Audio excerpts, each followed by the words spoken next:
What's up, guys? Welcome back to the Bitcoin Magazine podcast. I'm Graham. What's up, y'all? Dave over here. Today, we've got an interview with Aleksandar Svetski, CEO and founder of Amber. Amber is a Bitcoin investing app. It's not available in the States yet, so we haven't used it, but its product value is basically to bring Bitcoin to the average person. I like this idea a lot because it sounds like an attempt to increase adoption among the herd. Aleksandar and Amber are based in Australia, and that means Dave had to get up really early to perform this interview, but that's not that strange because Dave has never slept a day in his life. Yeah, I don't sleep at all, so this was totally normal for me. In all honesty, I enjoyed talking to Alex a lot, even though it was at 5 in the morning. I mean, he's a pretty smart guy, and he's been in this Bitcoin game for a while now.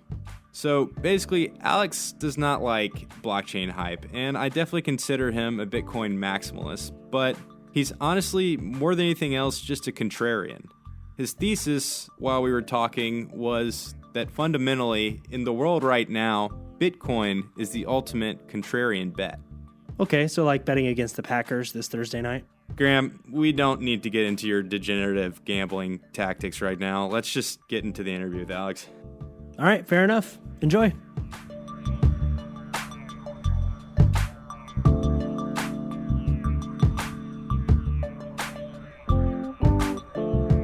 Hey, Alex. This is Dave here. Welcome to the Bitcoin Magazine podcast.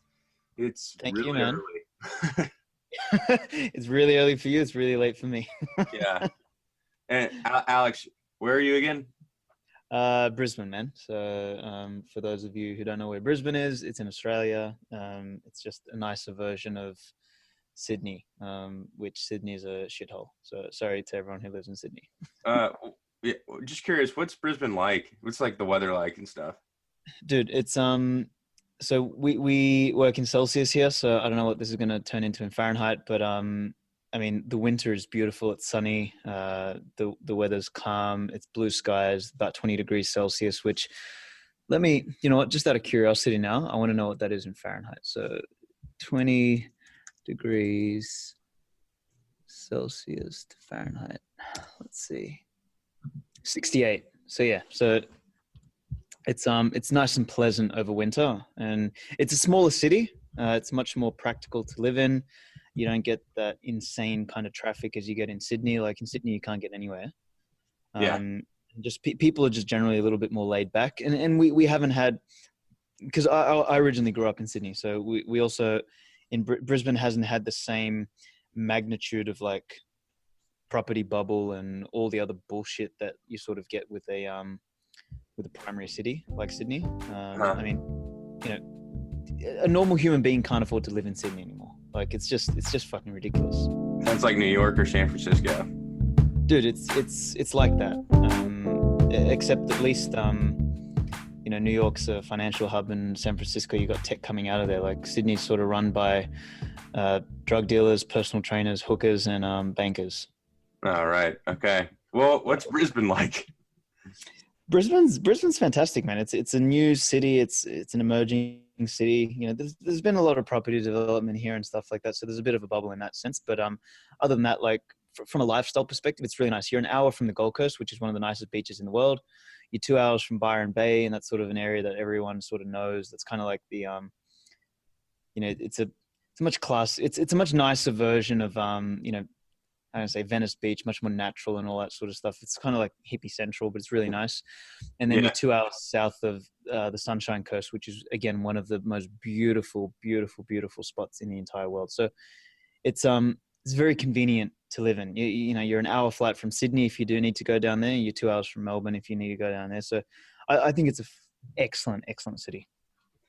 And then just in general, in like Brisbane or maybe Australia in general, I'm not as totally aware of it. Like, what's the crypto culture like? Who's out there? Dude, obviously have your own company that you've started.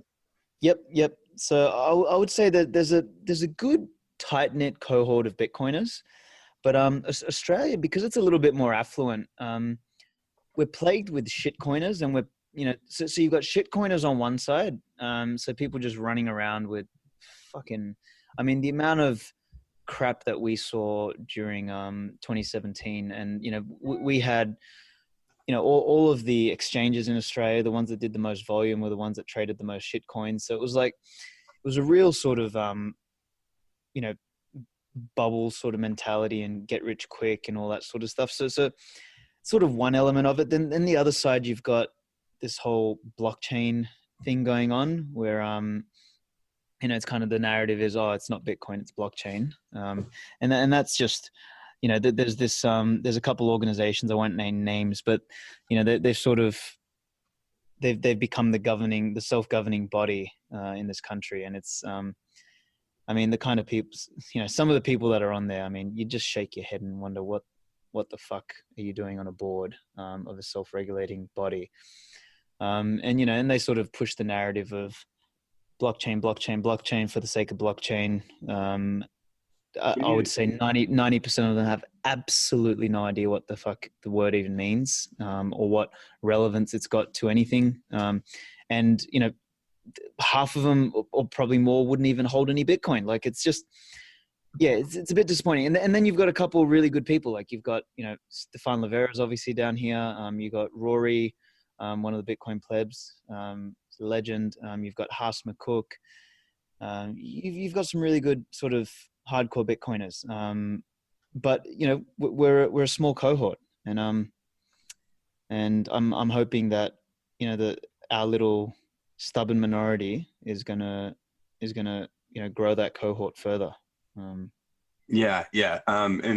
this, like, you're talking about the Bitcoin versus blockchain debate, and I feel like that's sort of right now, that seems to me like where you've sort of planted your flag, is trying to explain that difference and why you think blockchain is such a wrong way to go. Man. And real quick, could you explain like what that governing body is? You're saying that's seems to be pushing blockchain in Australia. Well, they've just changed their name to Blockchain Australia. So Okay. so yeah, it's they're convinced. It's funny. I was in a round table with them, and I was sitting there thinking, like, Bitcoin was designed to, effectively disintermediate and sort of, remove rent seekers. I have never seen, like, the entire table was full of fucking rent seekers, like lawyers and this guy and that guy. And, this guy thinks he's a policy guy and all sort of rubbish. Like, I was thinking, what are you guys all doing here? Like, what do you actually want? And they're all just pushing their own agendas, trying to earn money their way. And look, I'm not against people earning a buck, fine, go do your thing. Like, I'm a free market guy, but I just feel like that narrative is just so shallow and it's so short-sighted. Like, I'm not interested in, some incremental improvement, arguably, if there isn't even an improvement, for some database crap. Like, what I'm interested in is, the reinvention of money, the reinvention of economics,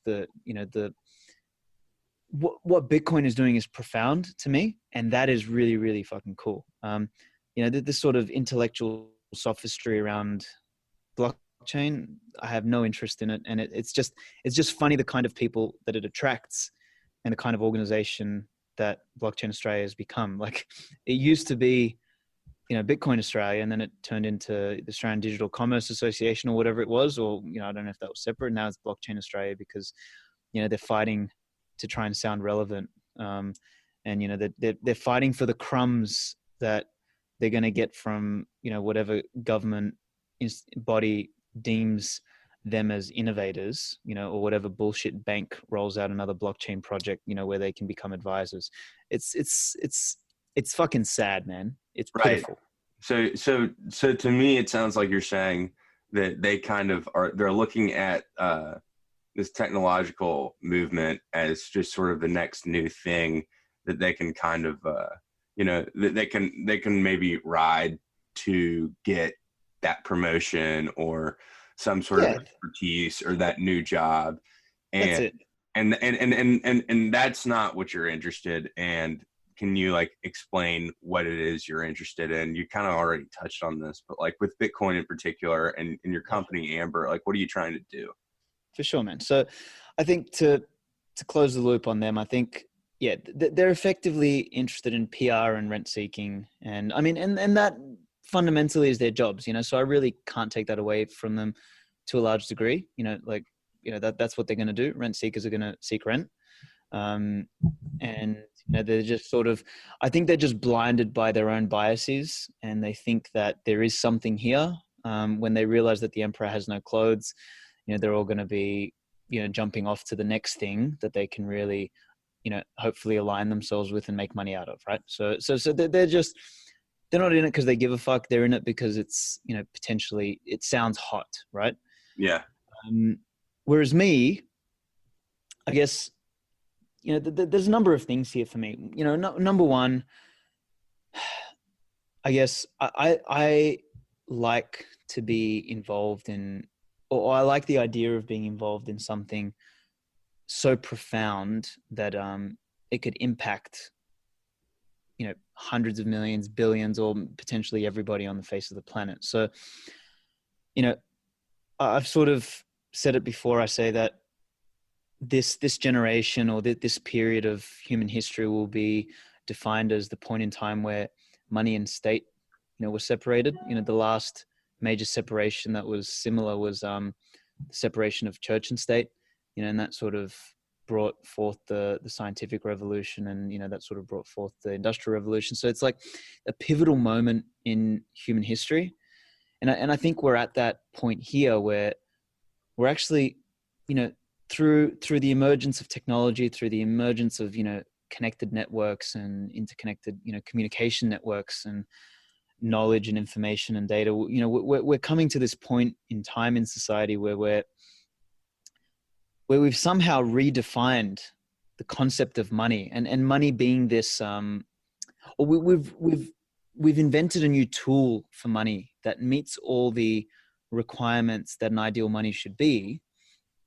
And money being the resource or the unit of measurement that, you know, or sorry, the unit that measures the work, the value, the input into society from its participants. You know, so money is this fabric that allows society to function. And, you know, reinventing that layer of society, you know, in a time especially that is so contentious, where, you know, there is so much concentration and centralization of power around that societal resource, again, money, is such a profound thing to be involved in.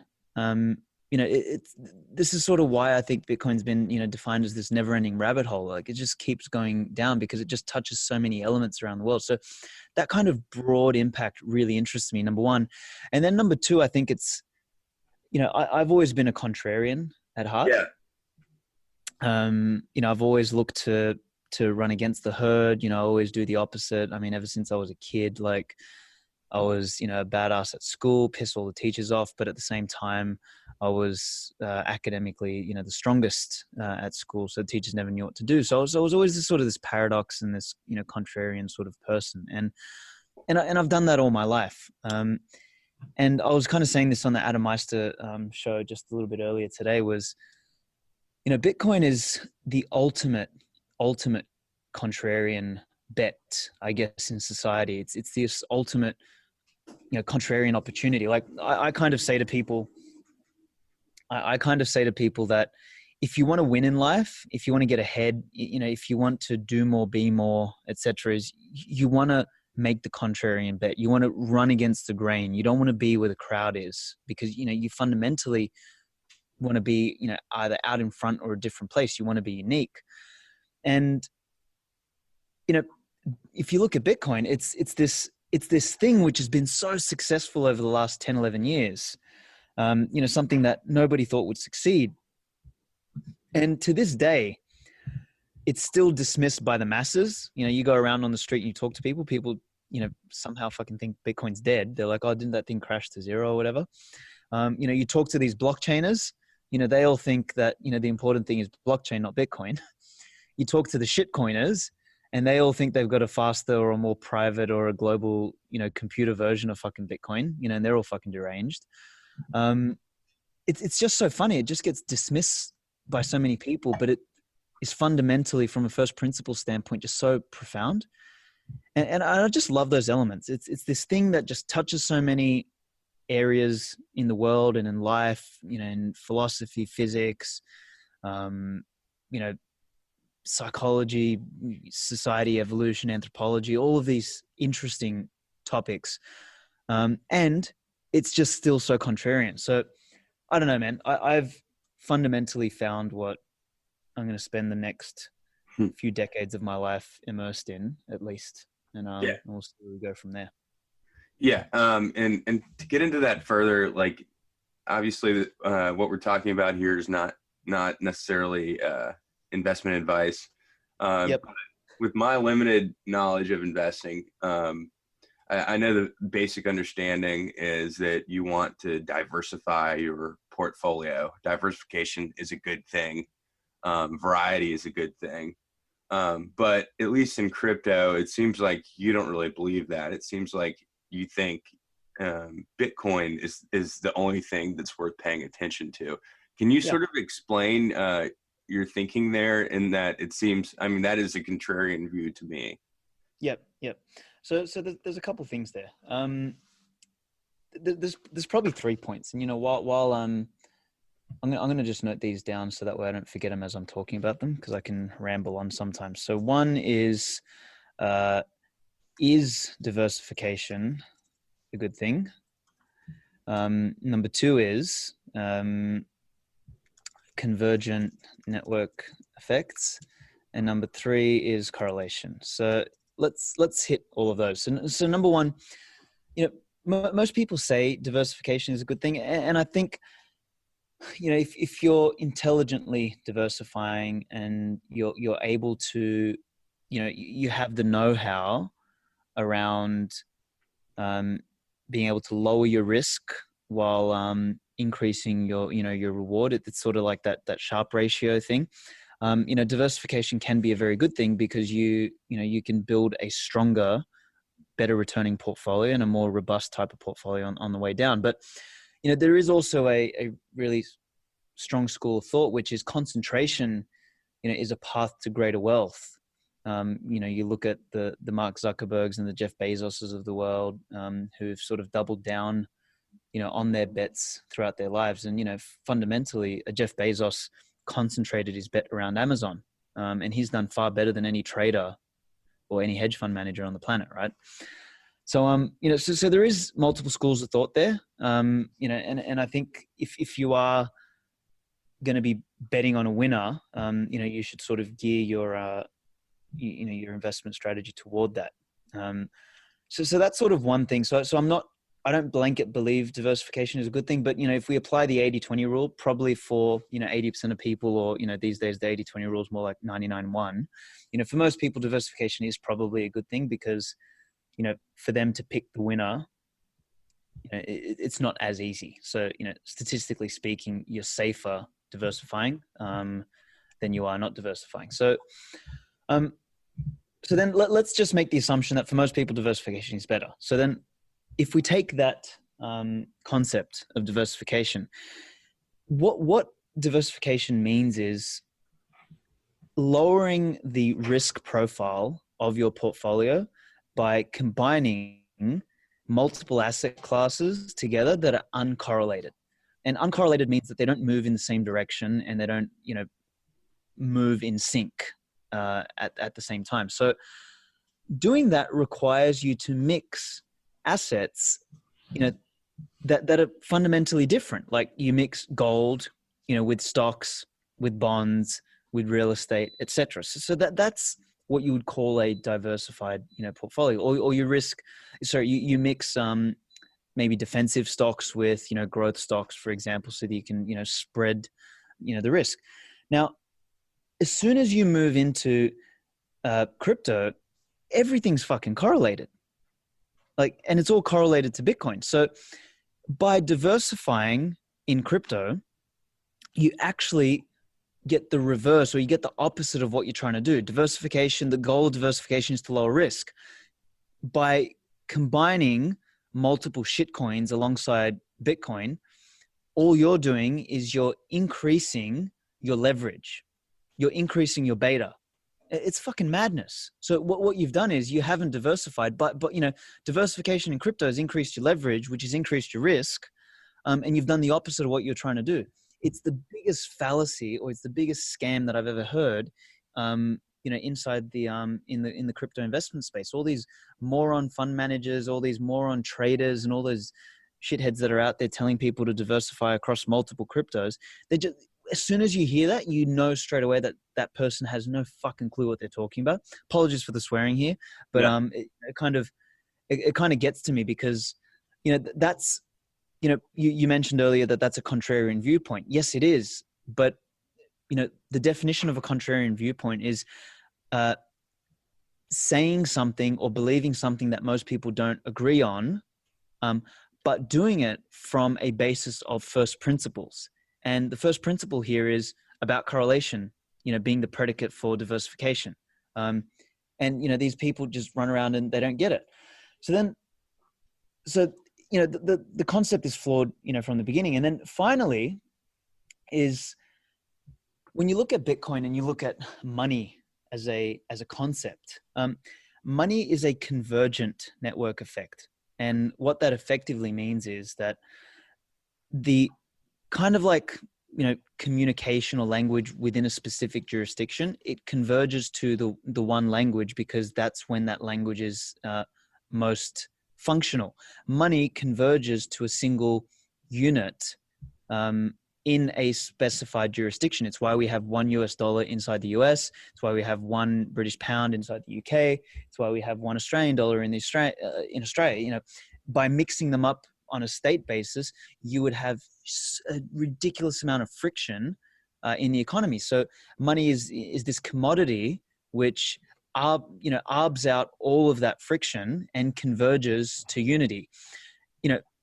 From a functionality perspective. And then from the other perspective, this is where the network effect starts to accelerate, is that the best money is also generally the most liquid.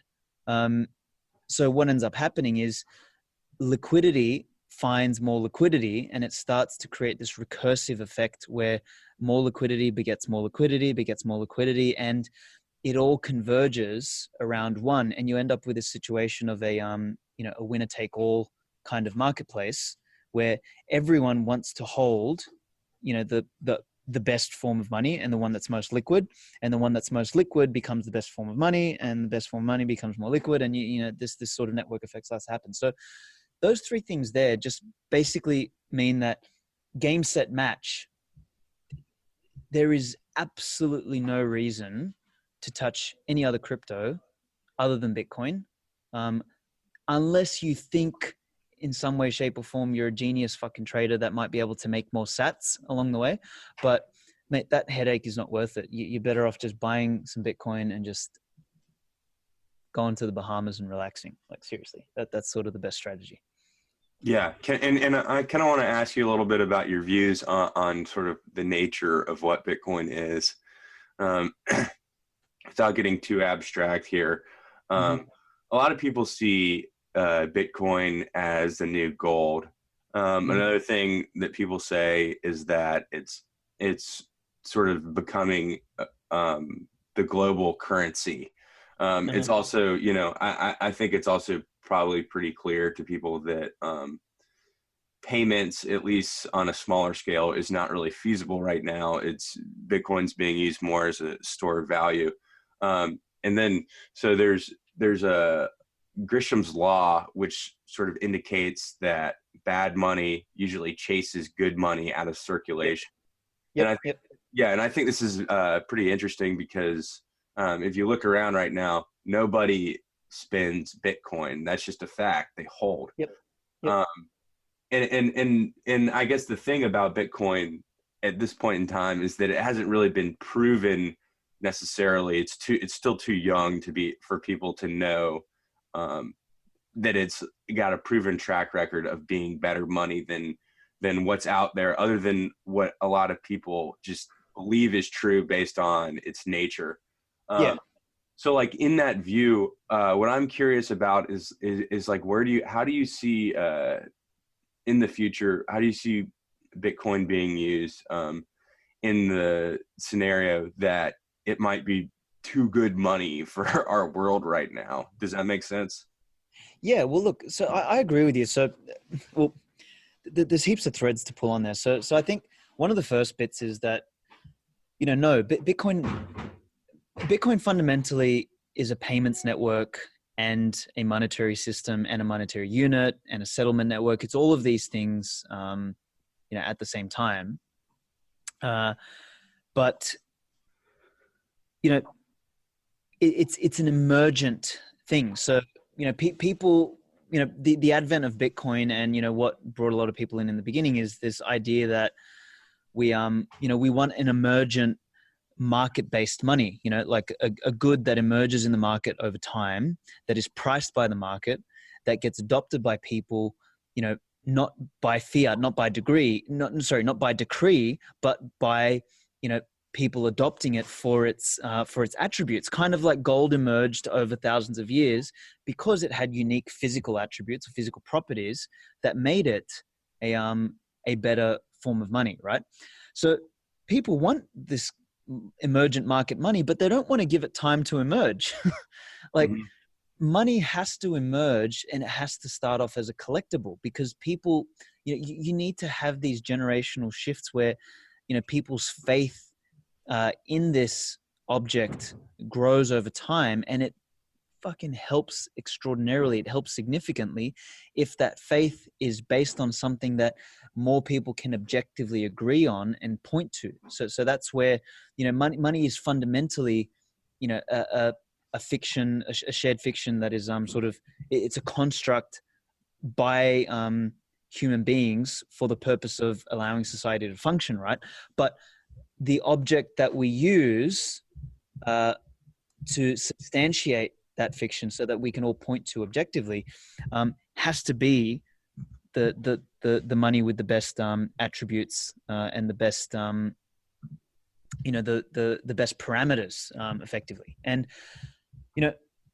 Bitcoin today is this, it's in this, is it storming, forming and norming, I think is that saying, right? It's very much still in the early days. This thing's still storming. This thing is still, really just gearing up for the potential to become this broadly accepted, robust, unstoppable, uncensorable, unconfiscatable, form of monetary unit. But in order for it to get there, it's going to take decades of contentious sort of growth. It's going to take a lot of disagreements. It's going to take people fucking arguing over shit. It's going to take misunderstandings. It's going to take the evolution of narrative.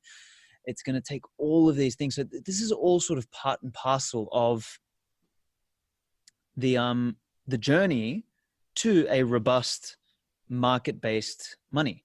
It's perfectly normal. I just think, again, in a society where we've been indoctrinated into this high time preference of, everything has to happen now, move fast and break things, buy, consumer, invest in fucking anything just to chase yield.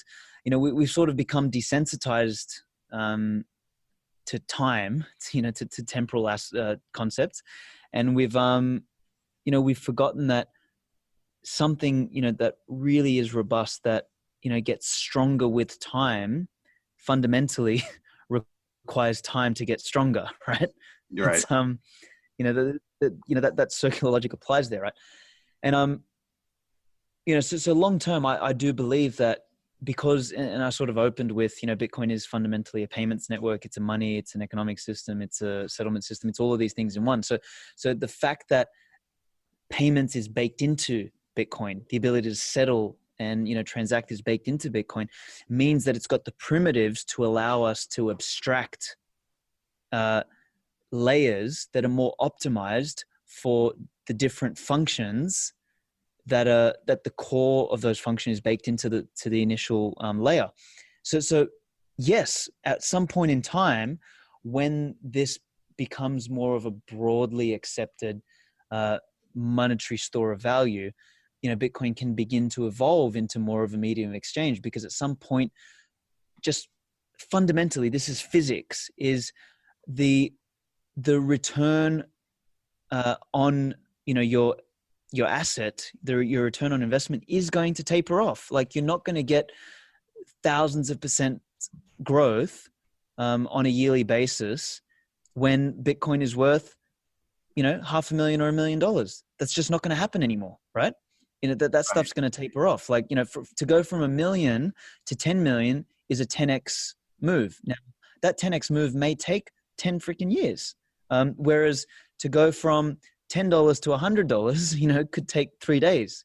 So, and that's the same percentage move in terms of magnitude. So what you end up getting is this natural movement toward that unit being used more as a medium of exchange because people are willing to spend it because the incentive to hold starts to taper off over time. We're going to take a quick break. Stick around. We'll be right back. So, Dave, you still living on the dark net? Yep, all day, every day. Do you really need that much privacy, bro? Graham, arguing that you don't care about the right to privacy because you have nothing to hide is the same as saying you don't care about free speech because you have nothing to say. Okay. I guess that's true. I'm telling you, man, too many spam emails, targeted ads. I just can't take it anymore. Well, easy, Dave. Haven cares about your privacy. Have you downloaded it yet? Oh yeah, I have. I've even sold a few things. Like what? That's private. Okay. Well, for those of you who don't know, Haven is the world's first privacy-focused shopping app for iOS and Android devices. You can shop and chat with other users under the warm security blanket of end-to-end encryption. And you can buy and sell stuff using popular cryptocurrencies like Litecoin, Zcash, and even Bitcoin if you want to. I'm a hodler. I wouldn't do it. I don't blame you, Dave. Tell us how the privacy works again. All your crypto data about your transactions, messages, and all your sensitive information is stored locally on your device. So, in other words, it's completely under your control. Yep, Haven uses advanced technology to keep your information private while being simple to use. You don't need to know how end-to-end encryption works or understand decentralization. You just need to know it works for you on Haven. Well, that's great. It also says that all communication is peer-to-peer and end-to-end encrypted. There's no middleman. And you know how I feel about middlemen, Dave. I can't stand them either, Graham. Their time will come. Their time will come. If you care about your privacy, check out Haven today. Go to gethaven.app/BitcoinMagPod to get $5 in free crypto today. Again, that's gethaven.app/BitcoinMagPod. That's a lot of spelling, Dave. Boom.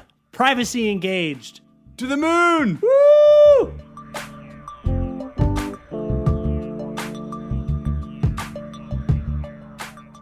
This initial phase now, this storming phase, has to be volatile by definition. It has to emerge. It has to have these wild swings, these wild moves, because it gets people in, it draws capital in, it creates contention, it builds that robust, anti-fragile sort of nature of Bitcoin in the early days.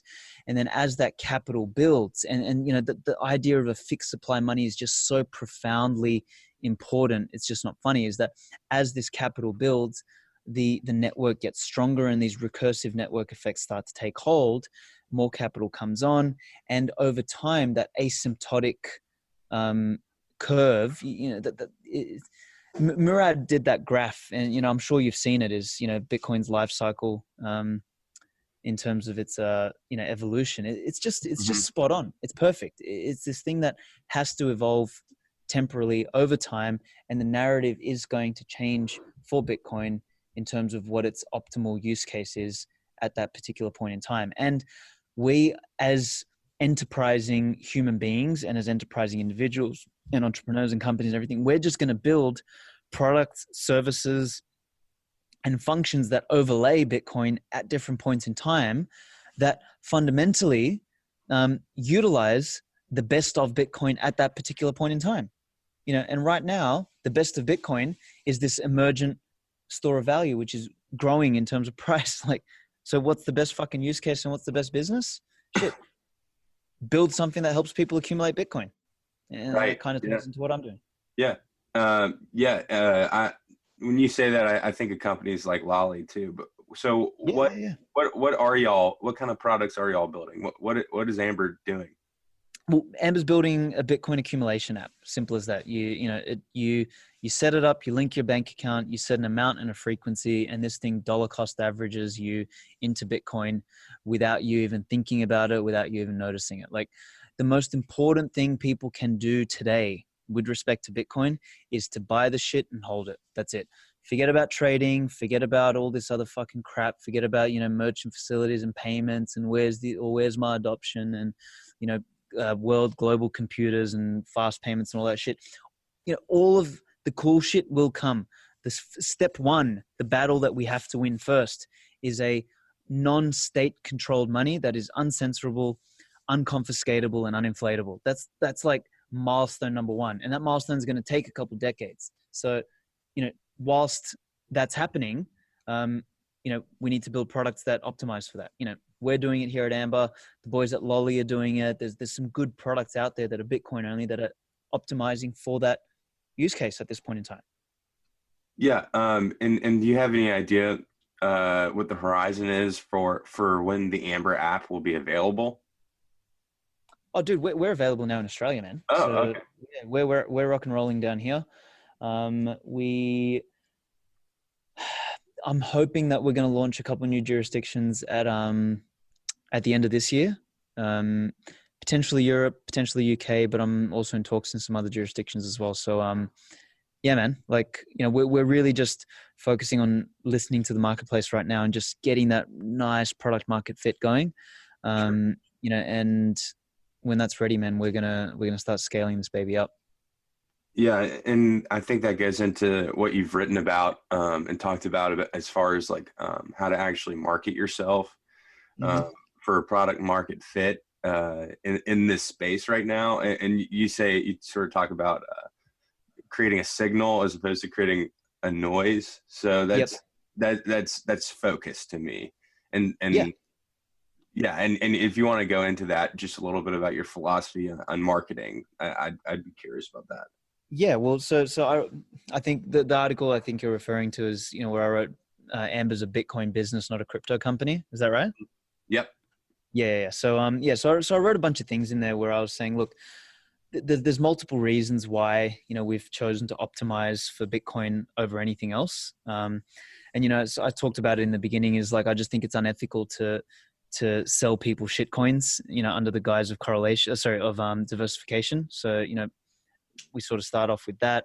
Then secondly, I talk about, security being, a function of, what's your attack surface? The best way to make something more secure is just to remove the risk altogether. So by focusing purely on Bitcoin, and focusing on building the app to be a more buy-side accumulation focused app, we can have cold storage, on one asset, and we can manage that really well. So that's another thing. A lot of these exchanges have got hacked because of all the issues around managing and supporting 50 million shitcoins, right? And then the other strong theme in there was about signal over noise ratio. Is I think so many products launched over 2017 and 2018, which were just so fucking noisy. Everyone was building the next shitcoin exchange, that looked like Binance and that tasted like Binance and that smelt like Binance, and they were all doing the same thing. And it was, who could list more shitcoins and who could, launch their own token that gives people free trading credits, and it had all this just noise. And I think what we really tried to do with Amber was be the signal in that noise to say, look, we know what we're talking about. We're offering a Bitcoin only product because the winning this game is all about accumulating as much Bitcoin as you can, and just being really clear, narrow, and focused with that message, with that cohesion around the team, around our mission, around our vision, around our it's just focused on so many levels: the tech stack, the philosophy, the marketing message, on so many things. And I think that's going to just bring a lot of strength for us long term, whilst other businesses are focused on trying to manage all of this crap around them. So that was sort of the premise of that article. And I think, it was funny as well. I was writing that, and then I saw this tweet storm from VJ, and he was sort of echoing, the same points. And I was like, fucking hell. Like, it's funny how, the Bitcoin psyche sort of emerges, and, multiple people come along and sort of come up with a very similar concept at around the same time. It's just, it's hilarious. And yeah, when he sort of posted that, I was like, oh yeah, shout out to VJ for, reinforcing that point. And I sort of included him in the article, but it's just, it's such an important thing for us. And it just makes what I do so much more meaningful, man. Like, yeah. Yeah. Real quick, VJ, can you just say who he is, his Twitter handle? Yeah, VJ Boyapati. So Boyapati, I think. Boyapati. That's off the top of my head. So, dude, sorry if I spelled that wrong. But really cool Bitcoiner. I only literally heard about him about 5 or 6 months ago, I think. Yeah. So, and then the first sort of podcast that I listened to him was Stefan's podcast about 2.5 months ago. So I never really knew much about him. And it was only like I saw that tweet storm that he did, and I was like, oh fuck, this guy's cool. He gets it. And then I listened to a couple of his things with Stefan, and he's definitely he's one of the rare few who really, really, really, really get Bitcoin, man. So he's an OG. Definitely follow this guy. He's yeah, one of my favorites. Yeah. Okay. And then let's say like in a world we're assuming where cryptocurrency, just by how it's built, is more frictionless and convenient to use than say fiat currency. Do you see there being space internationally for something like Facebook's Libra coin or a crypto backed by a government? Look, funny, we touched on this on the Adam Meister show as well. So, a lot of people think hyper Bitcoinization is a given, and look, I'd almost agree with that. I think in a long enough time frame, that is probably the direction that we're going to head in. Now, I don't think that's going to be a clean journey. I think we're going to have multiple cycles. We're going to have all sorts of shit that's going to happen along that path. But ultimately, everything will I at least believe will converge onto Bitcoin. Now, that could be multi-decade, could even be multi-century. So in the intervening times, I think what's most likely going to happen, in the coming decades, and I use the plural there specifically, is that we'll probably end up with like parallel economic systems, where you'll have the USD crypto, which is sort of like Fed coin or USD/NSA coin, whatever. So that'll sort of be one system. You'll have fucking China coin, which will be like the social credit score, fucking commie coin. You'll have, Zuckbucks, or Libra. So you'll have this corporate type, non-sovereign issued monetary unit. And then you'll have Bitcoin, which is the free, censorship resistant, easy to opt in, easy to opt out economic system, which is fixed, fundamentally uninflatable, unconfiscatable, uncensorable. So it'll appeal to people, especially in the early days, that are more like us, I guess, people who are looking for those attributes in money, people who are looking for hard money, people who are more akin to living a low time preference life, people who want to be rewarded for production, for value, for input, than for rent seeking. So I think because fundamentally the world is so, coked up on high time preference at the moment, and wanting everything now versus later, there is definitely space for the Libras of the world, for the the Fed coins and the Chinese coins of the world. So the Chinese coins of the world, they're going to be sort of trying to impose, their existing control and power over people to sort of lock people into that system. The US coin is, they have a bit of a head start because they've obviously got the US dollar, and that's such a prominent, broad, liquid type of money. And that's going to take a long time to overturn. Facebook has an advantage to, deliver their monetary unit to 2 billion people because they've already got that sort of reach. So that's going to have a place as well. And, that's going to incentivize obviously high time preference and spending and ease of use and all that sort of stuff. So that they're all going to be potentially functional because the world takes time to transition. None of this shit's going to happen cleanly and smoothly. But what we're going to have is people, the smart people in the world, the people who are the best producers, the people who are the, fundamentally the most intelligent, they're going to slowly migrate over to this opt-in system, which is fundamentally free, which is Bitcoin. They're going to be able to have more control over their financial life. And what's likely going to happen is these other parallel economic systems are probably going to get more and more draconian, more and more centralized, more and more big brothery. People are going to, in those spaces are going to either be more and more turned off, or, you'll get this massive polarity in there. And, some people stand, some people sort of flee to the one place that they can flee, which will be the only, refuge of economic and political freedom available in the world, Bitcoin. Yeah. And, the fact that it exists, it's profoundly important because we as a society have that opt-in, or opt out of the existing and opt into that. But it'll be a transition, and it won't happen without a fight. It won't happen without mess, and many people will take decades to sort of come to terms with that. And along the line, there's probably, again, in testament to the fact that it's going to be messy, I almost guarantee that each of these other guys, the Chinese coin, the Fed coin, and Libra coin, because they're going to try and talk about having some sort of reserve ratios to try and bring some sort of trust into their money, they're all probably going to hold some fucking Bitcoin themselves. Yeah. Because game theoretically it makes sense, right, to hold some Bitcoin. So yeah, I think what's likely going to happen is, Bitcoin today is this emergent, asset that people are using for, speculation and, financial sort of, sovereignty and all this sort of stuff. So it's in this emergent storming phase.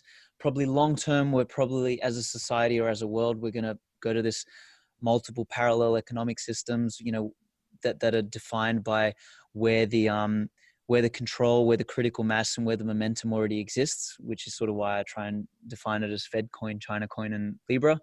Maybe there's going to be a euro in there, who knows? Whilst you've got Bitcoin here sort of doing its thing.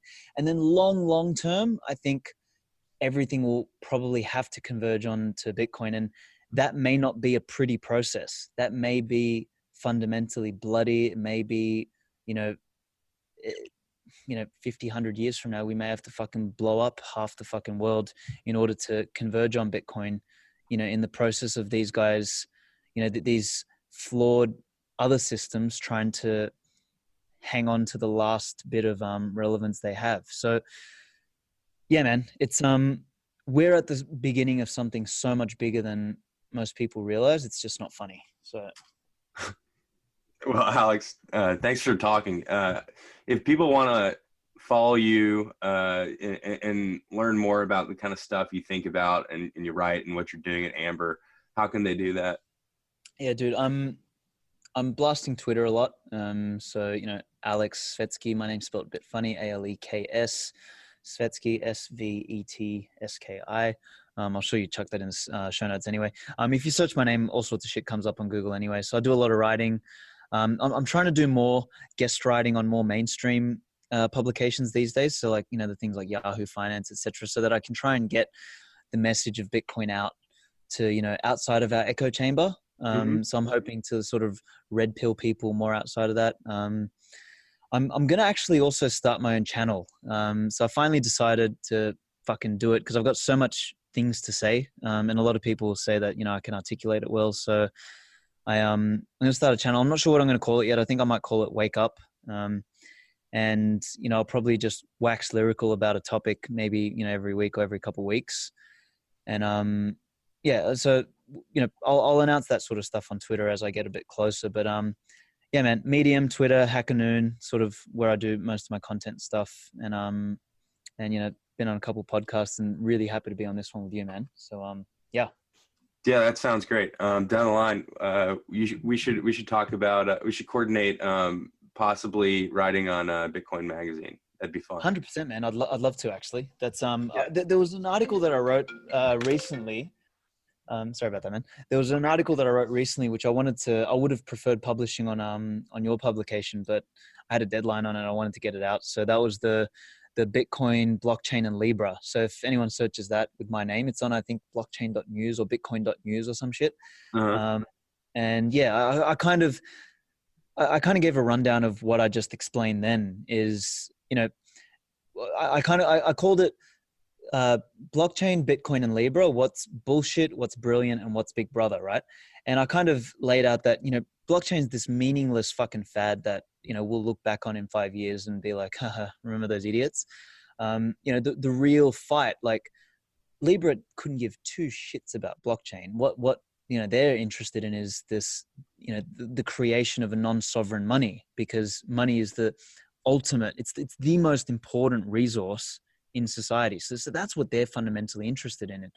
And, Libra, in one sense, it validates Bitcoin because, I think for more people in the world than anything else, it sort of opened them up to the idea of the potential of a money issued not by the state. So I think that was one thing, but it also validated Bitcoin because it reinforced Bitcoin's like the importance of Bitcoin's choice to be this money that's owned by the people, that's, self-sovereign, that is not run by a consortium or a corporation. So it both opened people's minds to Bitcoin, but it also positioned itself as it juxtaposed itself to what Bitcoin represents. And then thirdly, it also just made obsolete every other fucking shitcoin and altcoin out there because, all of the things that they were optimizing for, speed and smart contracts and all that sort of stuff can be done there.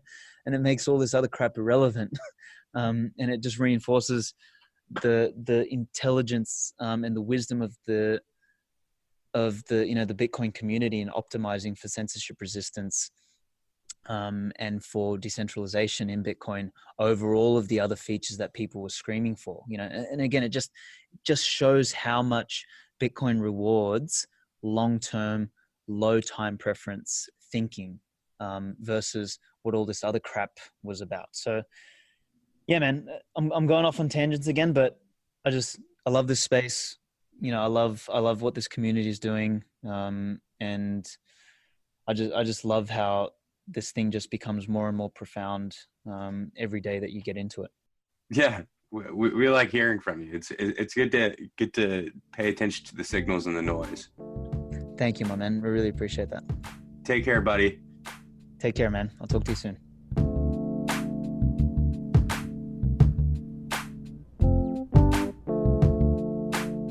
The Bitcoin Magazine podcast is a BTC Media produced podcast on the Let's Talk Bitcoin network. You can find us over on Twitter at Bitcoin Magazine, and you can find other engaging shows over at letstalkbitcoin.com. Thanks for tuning in, guys. We will see you next time.